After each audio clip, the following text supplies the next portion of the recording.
So first of all, welcome to FutureM Day 3. I was trying to think of a word that really kind of embodied what we're going through right now.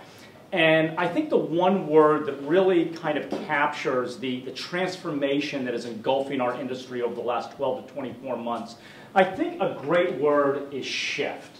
We really thought there were three major tenets. The first is we're witnessing a shift in the deployment of dollars from venerable channels to new and emerging channels. So that's kind of the first tenet. The second tenet is consumers are redefining what these channels even mean.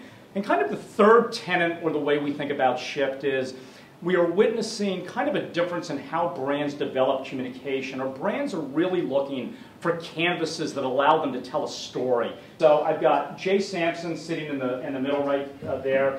So Jay's the Senior Director of Emerging Media Sales at Microsoft, and basically what that means is Jay's team is responsible for all things video, all things advanced TV, all things gaming, and all things mobile. Then we have John Trimble, who's sitting over here to my right.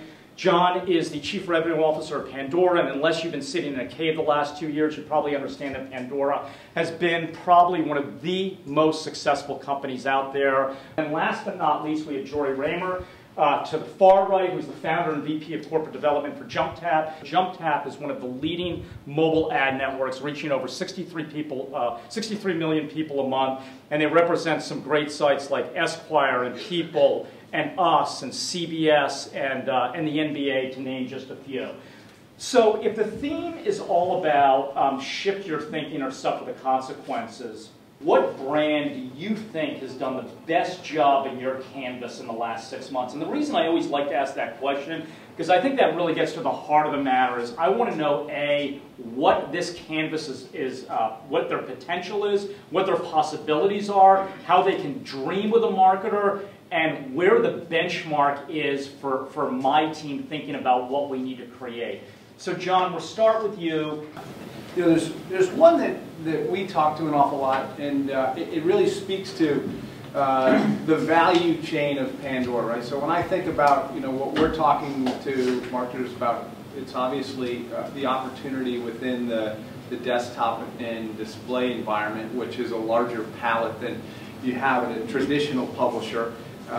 Again, a bit of a different taxonomy because you own our homepage. And then we go from there and we talk about the mobile opportunity. And then the third part that I really believe is the game changer from the mobile aspect is the audio ad. And the audio ad is sort of what ties this all together. You talk about a lean-in experience.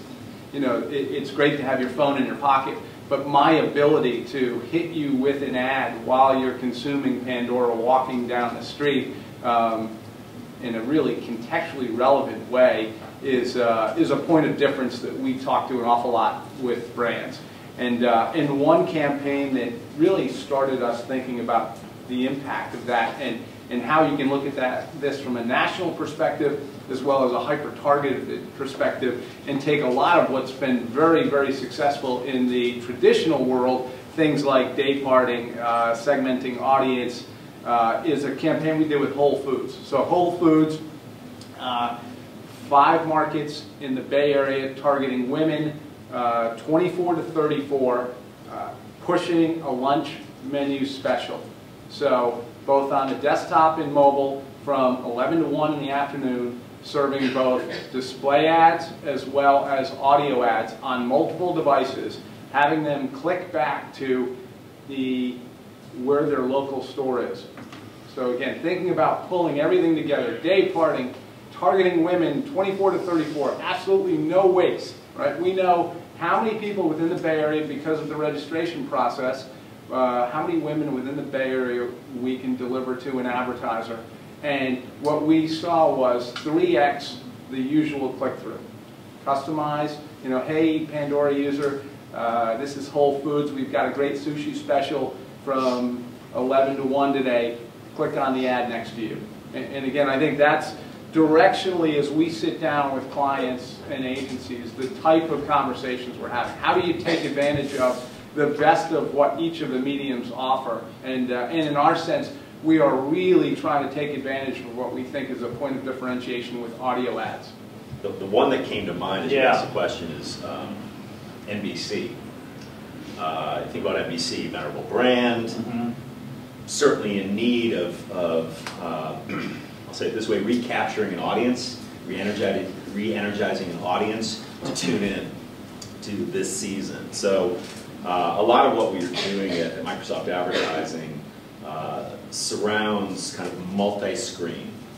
How do you take a rich canvas, or canvases plural, this palette on which to paint, and do a great job for marketers to work across, certainly the desktop and the PC, to work across a mobile device, to work into a gaming environment. So NBC turned to us, and basically they had a challenge, right? The challenge was, hey, can we draw the audience away from the desktop, away from the mobile phone, away from the gaming device, and can we actually get them to tune in to what we think is a pretty stellar suite of new titles like Event.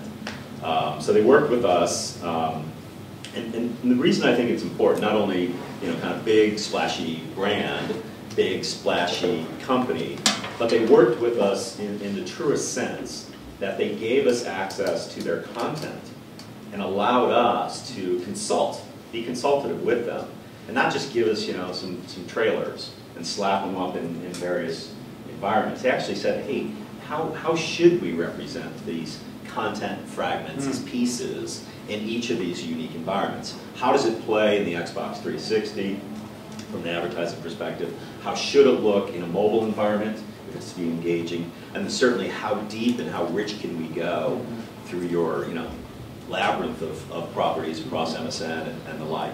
So NBC comes to mind as a again, venerable brand that not only saw the value of multi-screen, reaching consumers wherever they are across whatever device that they be in, but actually thought about their content, really thought about how's this content going to play on devices.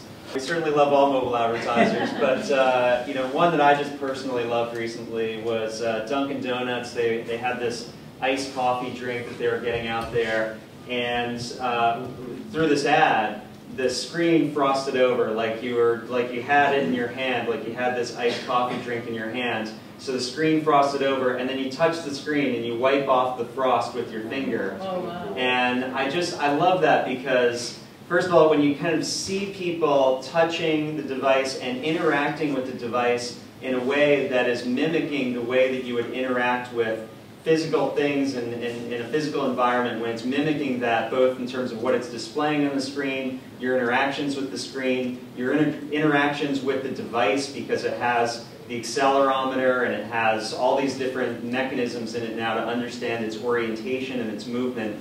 When you're interacting with it like it's a physical device like any other and it's mimicking that, you see this kind of joy of the user as they interact with it, and it's really, and if you can combine that joy, that physical interaction, and something that's directly tied into kind of a brand message or brand association, kind of a driving purchase intent, if you can combine all those same things in one campaign, I think you've got something really incredibly powerful.